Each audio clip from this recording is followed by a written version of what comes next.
utensil in this category. So we focused a lot on our design as well. So we made it very attention-grabbing, colorful, and bright as part of the solution. And then also, it can decompose, so they're 100% plastic-free. They decompose, they're compostable. They're very easy to use, so you use it once, you throw it away, and you don't have to worry about washing it, carrying it around, and it helps promote a circular economy. And then also a couple other things is, some people, they don't put sustainability first. So they don't care if it's sustainable. They do care though if it's colorful and it matches the color of your drink. They care that it never gets soggy. Or some people, they want to eat the straw. So we made sure that we had those features as well. So these features would appeal to a number of different consumers. And then on top of that, once we came up with our solution, we also compared it across the board against all the other different competitors that were currently in the market. Then the next question we answered on there is, how much would people be willing to pay for it? So for our products, we had placed them in the high price, high quality category. This is opposite to paper straws and plastic straws, which are in the two lower segments. But we priced our products premium.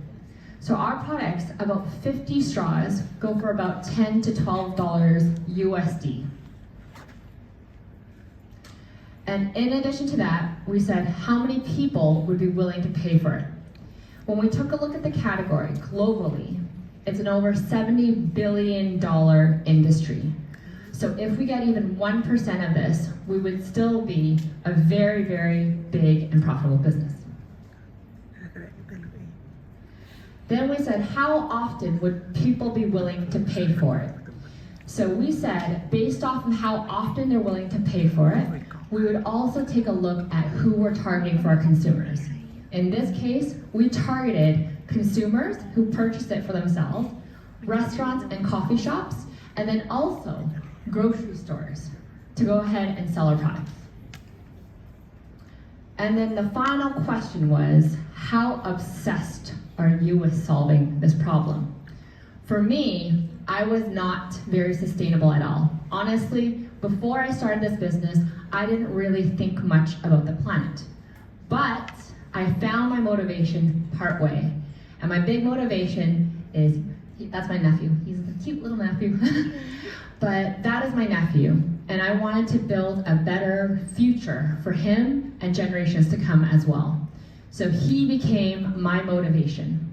My other motivation was the fact that I grew up in beautiful Vancouver, where it's gorgeous, lots of nature, with no trash. And I want to have him see the world like that when he grows up as well. So that became my motivation to be obsessed with solving this problem. So, now that I kind of went through all that, I wanted to talk about quickly soft skills. So, if you recall, there's the business part of your innovation or your business, but you also have to have soft skills. This is very important as a founder and as an entrepreneur. You have to have the motivation. So why you started your business and what keeps you going every single day. Then you also have to have the ambition. Basically, will you do whatever it takes to make your business or innovation come to life? Then you have to have perseverance. Basically, if you go through difficult times, you run out of money, you run into huge problems, will you still keep going? Then will you have resilience? Can you keep going despite setbacks? Problem-solving skills, will you find a way no matter what? And finally, adaptability. Can you adjust to new conditions? So, with our business, Equal, I had the ambition to make it the highest reviewed and the best reviewed straw or utensil out there. It's a weird ambition, but it was still my ambition. So we have had 5-star reviews across the board on Amazon, and on top of that, we had influencers from around the world. Former Miss Hong Kong, we had some DJs around the world, and even a professional golfer and a professional NFL player who tweeted or who shared Instagram stories about our products. I want it to be the most well-known straw and fork brand that you'll ever see. Second, do we have perseverance? We started during COVID, we launched our business during COVID, and we lost all of our customers when COVID happened. We had no restaurants, no hotels, but we still kept on going, and we found a new consumer base in retail. So we started selling on Amazon and online. Then also, do you have resilience? So a lot of people told us, no, we don't really care about a fork or a spoon brand or a straw brand. But guess what? What we did was we innovated and we said, you're going to care about it because we're gonna make it the best looking fork and straw that you'll ever see.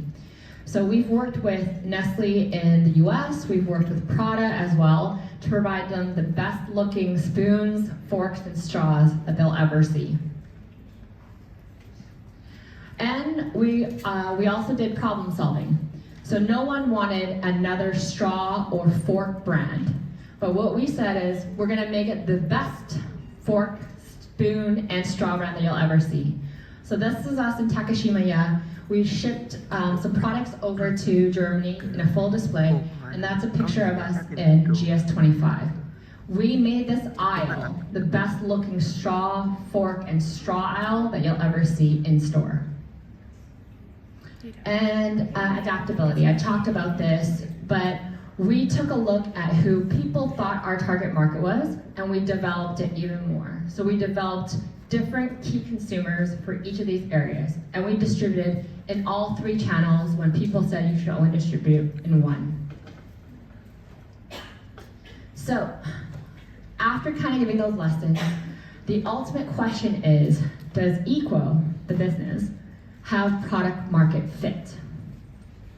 The answer is, not sure.